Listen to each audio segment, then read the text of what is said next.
ice. And let's see what's going to go down, as right now we're in the third, a little bit over 7 minutes to go, Jonny, all tied up. Important game, I think, as this one's traveling to Florida next. Yeah, the Hurricanes trying to regroup there and gain some speed. Steal.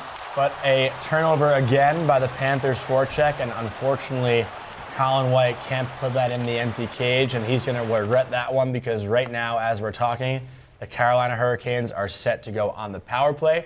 Ratko Gudas is sitting in the box for the Panthers, so let's see that Hurricanes power play and see what they can do. Neither team has had a power play goal tonight, but the Hurricanes had 2 in game 1. A lot of good opportunities. So let's find out what happens here. The only thing stopping us from going to overtime for the third night in a row in these conference finals is this man advantage right now. I wasn't going to say it, but I'm happy you did. I'm right, though, usually, right? Yeah, typically. Yeah. So, well, this is what we've been talking about, the special teams battle. But before we get into our power play rewind, let's welcome in our next guest, Gabrielle Phillips, Red Wings reporter for Woodward Sports. Gabby, how are you? I'm doing great, guys. Thanks so much for having me in. I'm coming off of a puppy invasion, and I don't know if I'm going to be able to beat that, but I'll do my best. Yeah, very hard to top that, but we got an exciting game. I think we must have found the top 4 teams still left because all these games go into extra time. It always seems to be close. What have you made of these Stanley Cup playoffs and what you've seen out there on the ice? Man, oh man, there is nothing like playoff hockey. You truly cannot beat it. I mean, an 8 seed getting this far and making such an impact and then really scrambling Carolina at this point. Nothing beats playoff hockey, and you're seeing it here once again.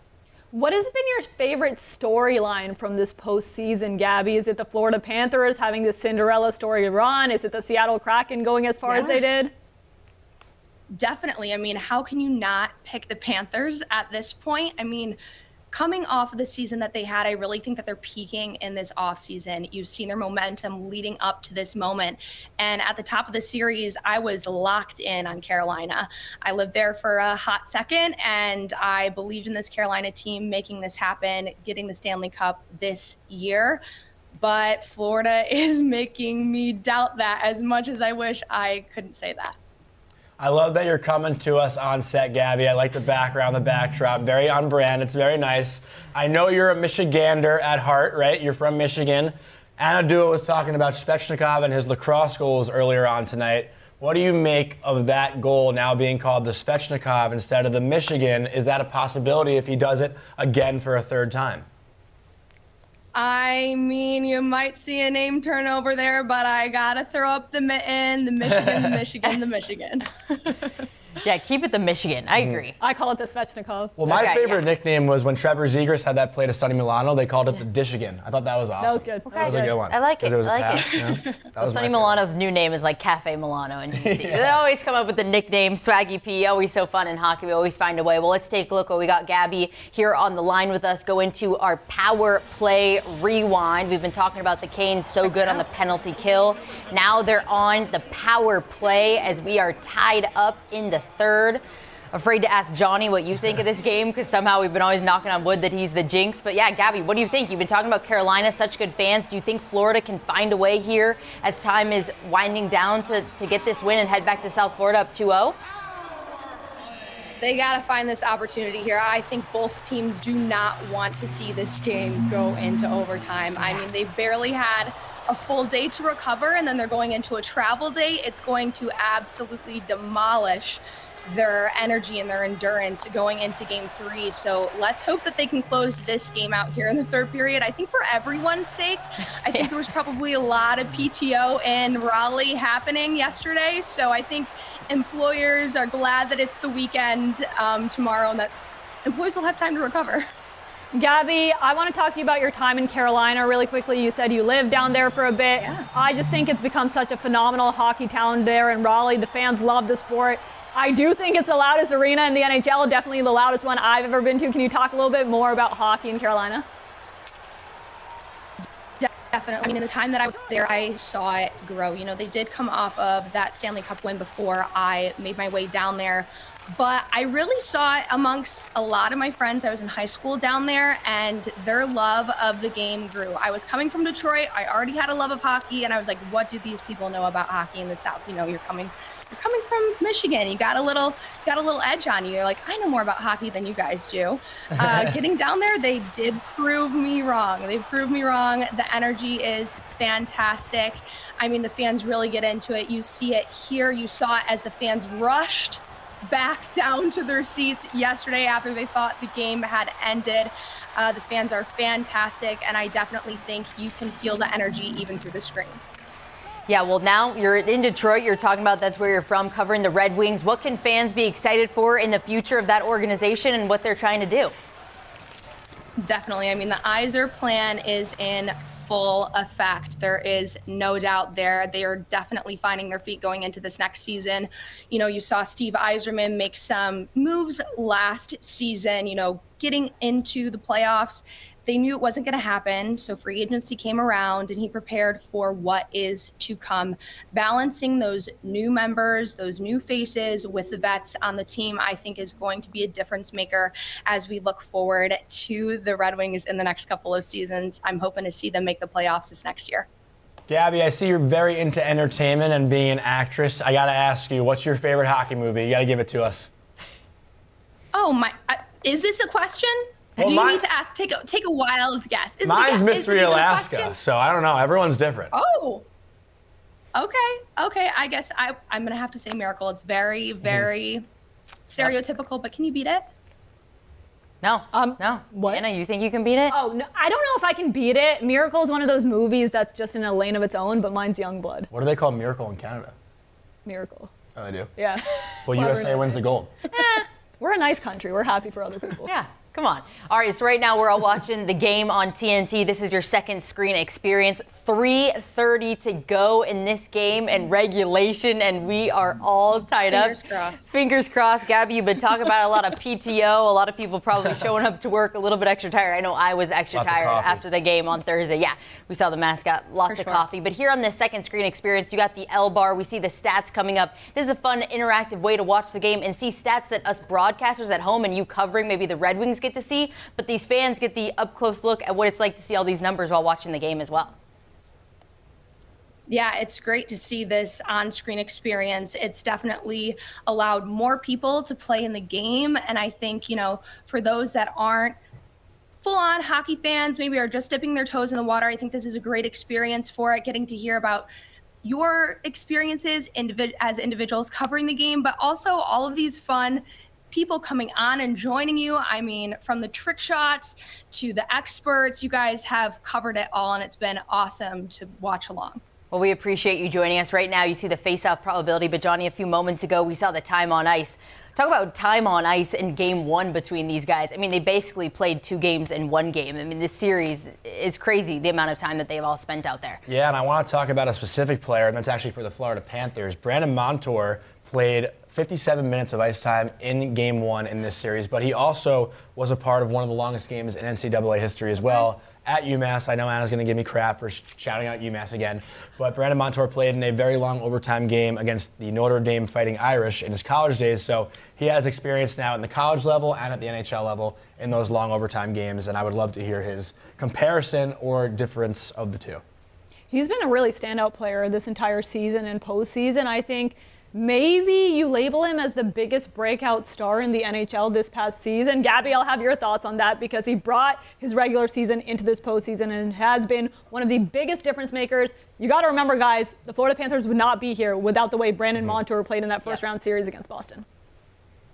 I mean, I think you really see that with him. And honestly, it lends to the overall narrative that I believe that the Panthers are about those key players, and he is one of them, where I believe Carolina is more of an overall core team where, you know, you see them missing some key players right now, but they're still able to make it happen, where missing those key players on Florida is definitely detrimental to them. Yeah, well, we've been talking about the time on ice, and we were saying the broadcasters and you guys had Kenny Albert after that electric long game in Game 1. Broadcasters, are you worried about losing your voice? These players are worried about losing their legs. But, Gabby, the start of this game in the first period, it seemed like they got their rest, they were ready to go, and we're hoping this one doesn't go to overtime here again. We'll have to wait and see. But they just seem to find a way. They're training, they're recovering. I think that shows what these two teams are all about and how they all fight as a team together. For sure. I mean, you saw that with that first goal. I mean, they were right out of the gate. That set the tone for the rest of the game for Carolina. I think people were having a lot of doubts. Like, are they going to have the endurance? Did they get that recovery? And they made a statement right there at the beginning, that is for sure. But this is a must win for Carolina, because if they cannot make it happen at home, I'm very worried for what's going to happen on the road. Oh, yeah, they're one of the best home ice teams. And we were talking about being at the Stadium Series. You love the Caniacs. They're like nothing else. But I have a feeling South Florida, if they go home, the Panthers up 2-0 in the series, they're going to bring the energy in South Florida as well. They are, if they have any left, guys. The time is dwindling on the clock. Looks like we might be headed to another overtime game this one. Get the coffee. I know. I tweeted out last game that I would eat a cookout corn dog for every OT period that game went to. So I'm at 4. And then I upped the stakes to I'll eat a cookout corn dog. Gabby can attest to how good cookout is for every OT period in this series.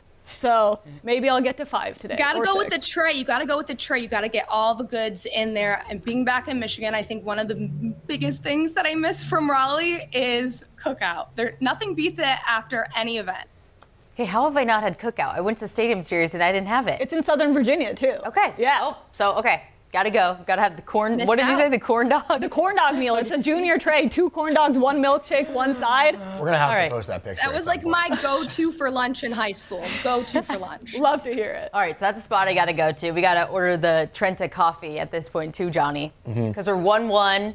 About a minute to go. The game on TNT Eastern Conference Final. Florida Panthers are up 1-0 in the series, and we're all tied up here. I'm sitting here Googling the Taylor Swift lyrics for All Too Well because that's how I'm feeling right now. I remember this all too well, huh? I'm a big Swiftie. I know she's on tour right now, and I'd love to see her in concert. But this, I mean, how many times could you listen to the 10-minute version of All Too Well in the last 4 overtimes? Like, what's the math there? You're a math person. Because Lauren's gone, Yeah, all of a sudden I'm the Lauren's next gone. math Yeah. man up. No glasses to put on? No glasses. No math. Sorry, I was more of an athlete. I'm laughing. I literally have the Taylor Swift lyrics though right here. Taylor Swift hockey, we love to see it. This is interesting, and hopefully my stats are completely refreshed here. But there's 9 total shots on goal from both teams here in the third. Jonny, are you looking at that as more of just this game is more defensive because both of these teams are tied up at this point?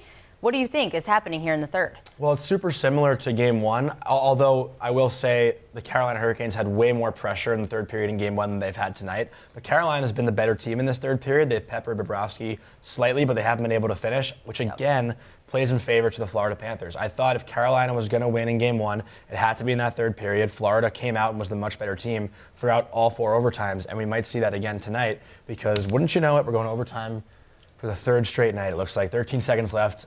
I don't think anyone's going to score, so I'm hoping for a reverse jinx. But I have a feeling we're going overtime.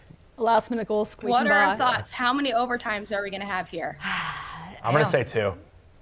Okay, I'm hoping for say 1. 2. I think 1. I'm hoping for 1 too. I'm at 5 corn dogs. I don't know if I can do more than that. All right, so I want the camera on you. We're going to record when you eat these corn dogs. Make sure you get it. Yeah, I'm hoping 1. Gabby, what do you say on overtimes you think this is going to go to as time is expiring here in regulation? 3. 3. Oh my God, Gabby, why? And Do you hate us? before we go to extra time as well. I'm sorry to do it to you. Who do you like in this series? Who do you think? I'm going to pull for Carolina. I think if they Okay. can make it happen in this game, that you will see them go through, and I think they'll hold their own all the way until the end. But, this is the difference. If they can turn out in this game, it will lean towards Florida.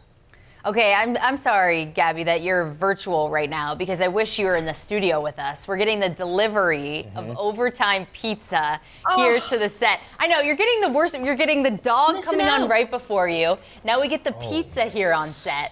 Now I mean, food. this is crazy. Gabby, you're gonna have to witness something really bad. I'm so sorry here in we advance. go. We got to get the solo shot. Okay, let's do it. Here we go. Oh, look at the pizza coming in. Thank you. What's the toppings here? We got the pizza just delivery. plain cheese We're tonight. just cheese. But Gabby, while we're on it, what's your Just cheese. pizza order if you had one? My pizza order. Well, actually, I'm kind of out of the box here. I like a pickle pizza. Whoa, I like that. I don't know if I've heard of My that. kind of gal. A pickle pizza? Huge fan of pickle pizza. They're fantastic, Detroit style, getting that square with the nice crispy edges, pickles on top, white sauce. But I have to say, that pizza looks great. Been watching this game, just ready to grub after this. I've never even heard of pickle pizza before. Me neither. I got to go Google it. I Now I put got to apples go try on it. my pizza. I got a lot of give hate it a for try. that. I love it. All right, well, You Gabby. like the pineapple and the jalapeno, right? I do. I love Gabby, guys. Gabby's know. my favorite guest that's ever been on Stanley Cup Central. First cookout, now my pizza. Love to hear it. Well, Very good Gabby, for your you're brand. welcome back anytime. Thank you so much for joining us. We're sorry we're taunting you so with much. pizza, but everyone in the chat is already saying they got to get their hands on pickle pizza as well. But thank you so much, and always love your coverage with the Red Wings, and looking forward to seeing what they can do next season. Appreciate you all. I hope you have a not so long night tonight. Hopefully it's not 3. Yeah, Right? yeah, exactly. All right, here we are, 10:48 Eastern time, and regulation is complete. We're going to take a look back and watch the final minute of action and regulation between these two teams. Perfectly executed face-off there by the Hurricanes. Somewhat of a set play. They probably wanted Jarvis to pull trigger and shoot there, but good for him for not forcing it. He didn't see the shooting lane. Anadu's laughing at me.